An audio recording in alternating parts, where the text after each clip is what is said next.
So let's talk a little bit about Leave No Trace, the organization, the history, and the goals. We all like to get out and enjoy ourselves in the wilderness, but our activities in the wildlands have an impact.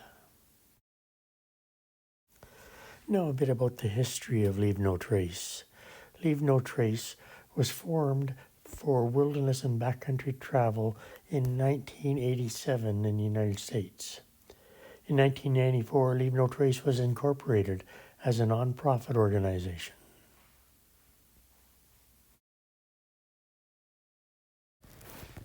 The Canadian part of Leave No Trace was launched to try to duplicate the successes of the US organization. In 2005, a national support campaign was launched and Leave No Trace Canada was officially formed. The steering committee transitioned to the Leave No Trace Canada's board of directors and the organization was officially opened. By 2007, Leave No Trace Canada received charitable status, allowing for tax-deductible donations. Leave No Trace has developed into a global operation with international partners around the world.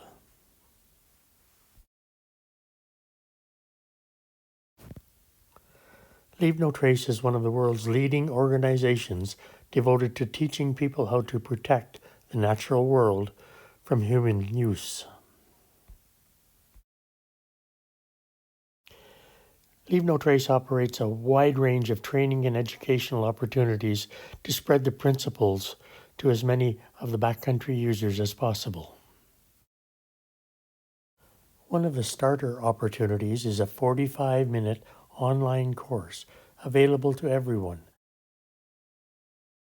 Training is available for all levels of skills, from recreational to instructor level, for those who wish to advance their knowledge to the point that they could make a business of teaching Leave No Trace. When combined, these programs are designed to reach as many people as possible. People trained in the Leave No Trace principles are 5 times more likely to take actions that protect nature. Just to be clear, Leave No Trace is not a set of rules, but rather principles and guidelines that can lead a wildland user toward a desired result. The intent is to use Leave No Trace principles and guidelines to encourage backcountry users to think about their actions and consider options that may reduce impact on the environment. There's a wide range of impacts that we can have on the environment that we work around in, from almost no impact to impact to an extent that we don't want to go there anymore.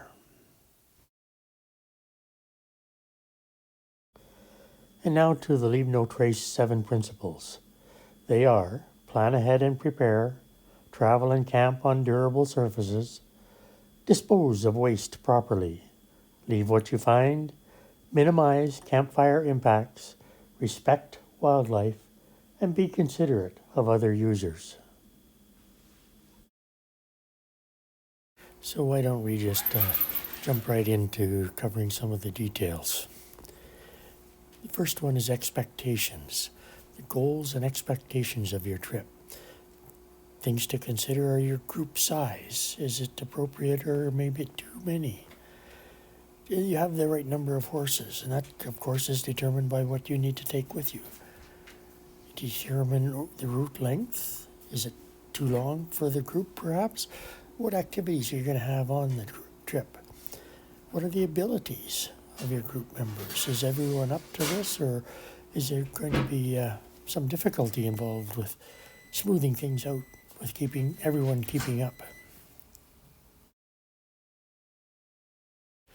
Another thing that is important to think about ahead of time is your communication, your ability to communicate with the outside world if something was to go wrong. Safety is a real priority. Being able to communicate in an emergency is vital. The people that come into the backcountry to find or rescue you will not be able to leave no trace. Cell phone coverage is reaching further into the backcountry in many areas.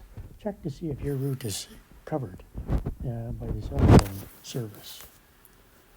There are other ways of communicating. Satellites, satellite radio, a little bit more expensive and less easy to use, but quite dependable when you're outside of cell range. Another thing to consider is the equipment you take with you. Select the equipment to allow you to minimize the amount of horses that you need to take into the backcountry. Taking lightweight gear such as compact stove, nylon tents, nylon sleeping gear can reduce the number of horses required to support your trip, and fewer horses cause less damage.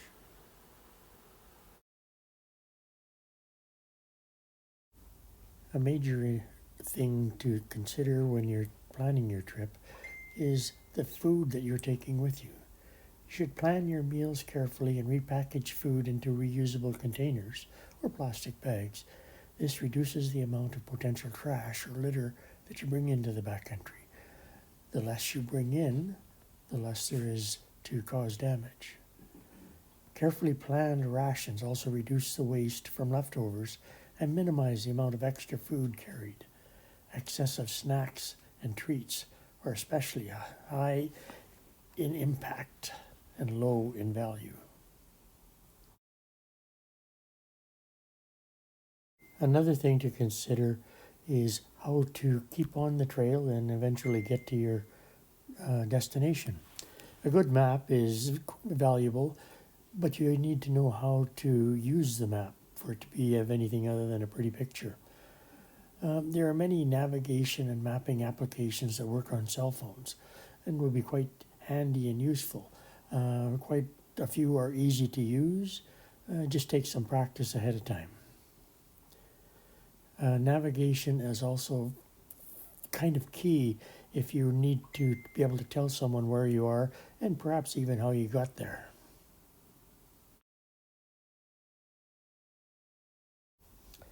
This is probably a good spot to think about the planning that deals with the horses. Take only animals which are fit, calm, and experienced. Practice at home the techniques to be used in the backcountry before heading out. The trailhead is not an ideal place for an animal to learn like breeching, clanking, and clanging pannier loads or wind-blown manties. Make sure that the animals are up to the job of taking you safely. The types of trails we use to access the backcountry are broken into two categories. One is the areas that are popular, that are high use areas. Others are the more pristine countryside. In areas with high use, in popular areas, you need to concentrate your use onto the areas that are already impacted. Stay on the trails. Don't wander off and make new trails.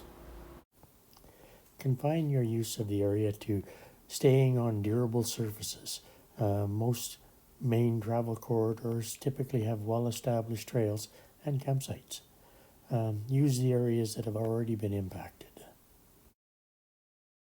The vegetation in the backcountry is one of the easiest things to impact.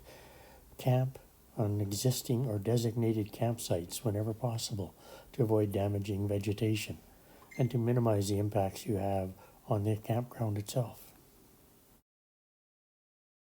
When choosing a campsite, always keep in mind your impact on the environment. Choose an established campsite if possible. In popular camping areas, the minimum impact choice is to use the existing campsites. Careful use of such sites will not cause any additional damage. Find a site that naturally lacks vegetation or is situated on sandy or rocky soils. When we head off on trails, particularly through timbered areas, we can run into many obstacles, such as a blowdown across the trail. The potential for creating new and unnecessary trails is great. For example, if you detour around the obstacle, the blowdown, and other horses follow you, pretty soon you've created a new trail just to get around an obstacle on the old trail. Think about what you're doing and what the best way is for preserving the natural state of the environment. One key to traveling across country is to prevent the development of trails in remote areas. Spread out to disperse your impacts. It is best not to travel in single file. By limiting the number of times a hoof print falls on the same ground, the amount of damage is limited. A few thoughts on camping in remote areas. When choosing a remote or pristine campsite, look for a durable surface such as exposed bedrock or dry grassy areas on which to place kitchen and tents. Spread out the tents, avoid repetitive traffic routes, and move about the camp in such a way that you don't make trails between your tent and the kitchen area. Spread out the tents. Move camp every night if at all possible. It is important that you have a way of securing your horse at all times. Control of horses is a major consideration. For example, if I fall off my horse and break my leg, you are of limited help to me if you can't tie your horse and have to stand there holding him. On the trail, or if you stop for lunch, it's important to be able to secure your horse. Tying with bridle reins is inappropriate for many horses. Ride with a halter on your horse or keep one handy.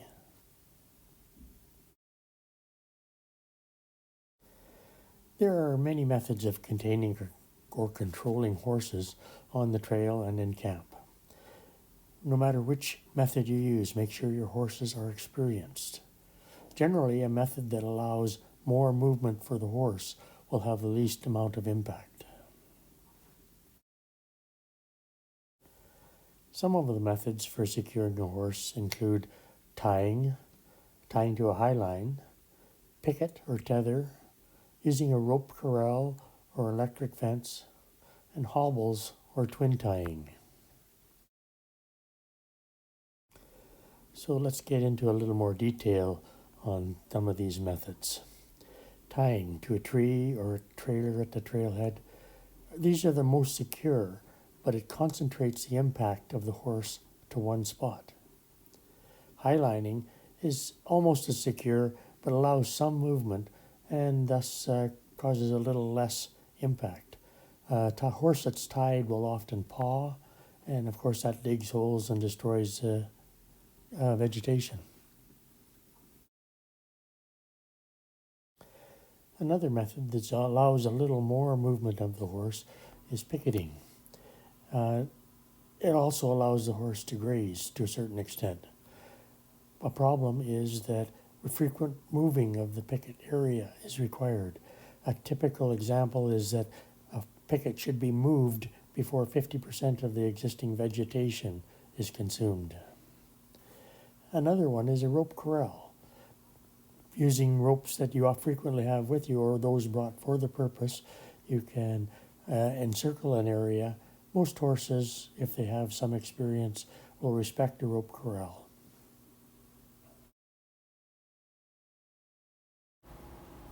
Another type of corral is to use electric fence components. Often you can enclose a larger area. It's very lightweight and often quick to set up, but your horse does need to have experience with it. Because of the lack of tying the horse to one spot, this has often the least amount of impact. The other one, of course, is hobbles. It limits mobility while allowing movement over many types of terrains. Hobbles do need to be practiced, and you have to get used to your horse. A horse that heads on back to the campsite without you is not a very convenient thing. Another method that can be used in open country or where tying is not an option is a twin tie. That's where each horse is of two horses is tied to the saddle horn of the other horse. If horses are a little experienced and generally get along with each other, this can be a very effective way of containing your horse. Multiple methods can be used at the same time. For example, if a tied horse is pawing, you can also put hobbles on.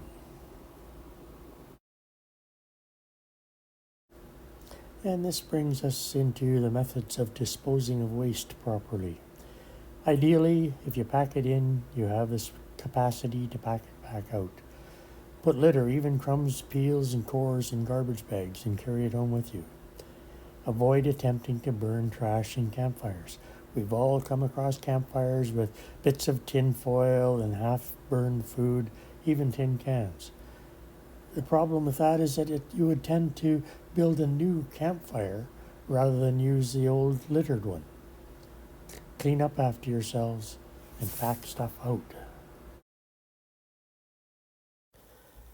When it comes to disposal of human waste, of course, use bathrooms or outhouses when they're available. If they're not available, use the cat hole method of burying human waste in a small hole 6 inches deep and 60 meters from water. Keep water clean. Do not put soap or food or any other trash in lakes or streams. Moving on to the next principle, which is leave what you find. Treat living plants with respect. Do not damage anything that you can avoid. Foraging for small quantities of wild food items is allowed in many places, but be sure to leave some for the critters. Leave plants, rocks, antlers, historical items as you find them so others can enjoy them. They are part of the environment and have a place. Photographs will allow you to share interesting things you find while leaving them undisturbed. Photographs also take a lot less capacity in your pack horse. Campfires have the capacity to have the most impact in any recreational area. If you want to have a campfire, be sure it's been permitted, there's no fire bans. Be sure it's safe to build a fire. Use only existing fire rings if they exist, and keep your fire as small as you can.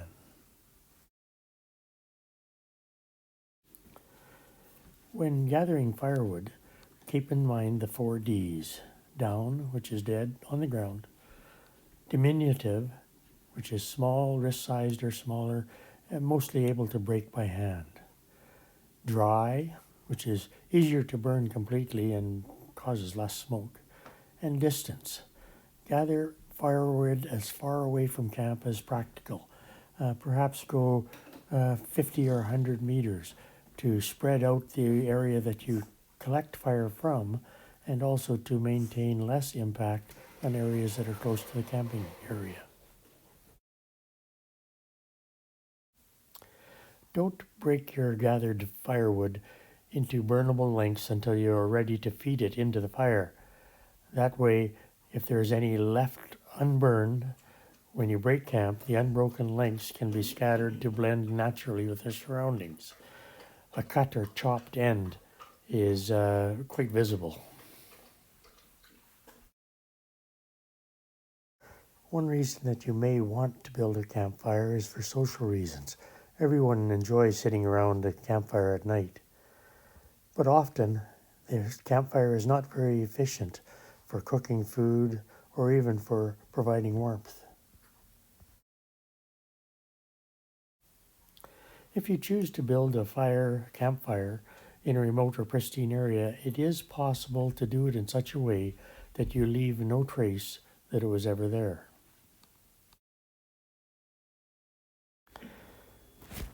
One method of building a very low impact fire is a mound fire.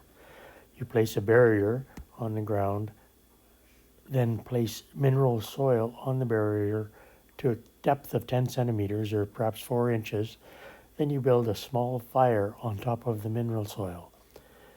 This mineral soil needs to be set 10 centimeters deep in order to insulate the heat of the fire from the grass underneath your barrier. Be sure that when you're finished, you replace everything where it came from. As an alternative to the normal campfire, you may consider a fire pan system. A fire pan is usually just a metal container that either has legs or can be set on rocks to raise it off the ground and prevent the scorching of the ground itself. Even a garbage can lid turned upside down and set on rocks makes an excellent fire pan.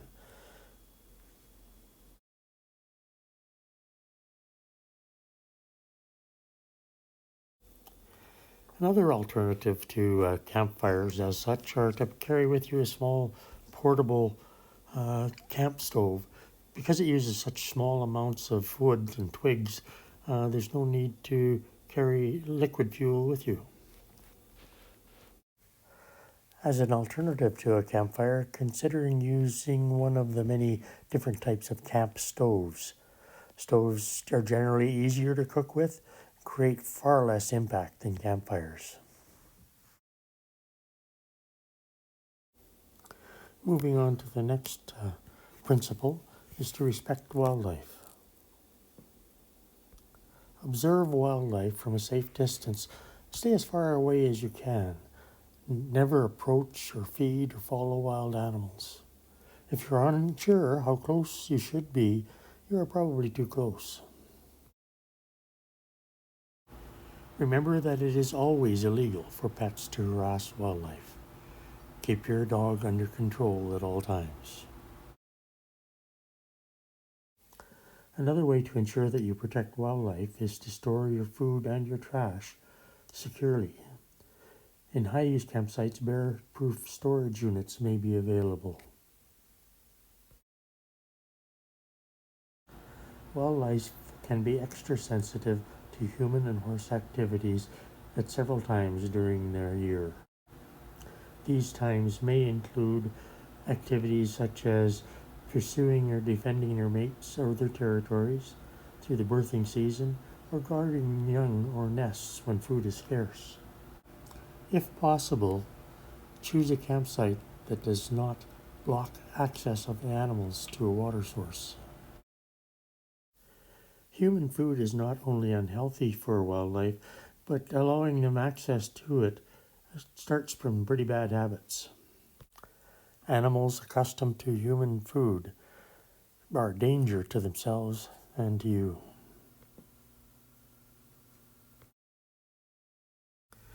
And for the final principle, be considerate of others. When you meet others on the trail or in the backcountry, remember that they need to enjoy their experience also. Sound travels very easily in the wilderness. Your clanging bells or loud talking can affect the experience of others. Listen to the nature. Avoid making loud noises or yelling. You will see more wildlife if you are quieter. In conclusion, while you're enjoying the outdoors, think about what you do and how you do it. Sometimes a small change in how you do things can bring you closer to the goal of leave no trace.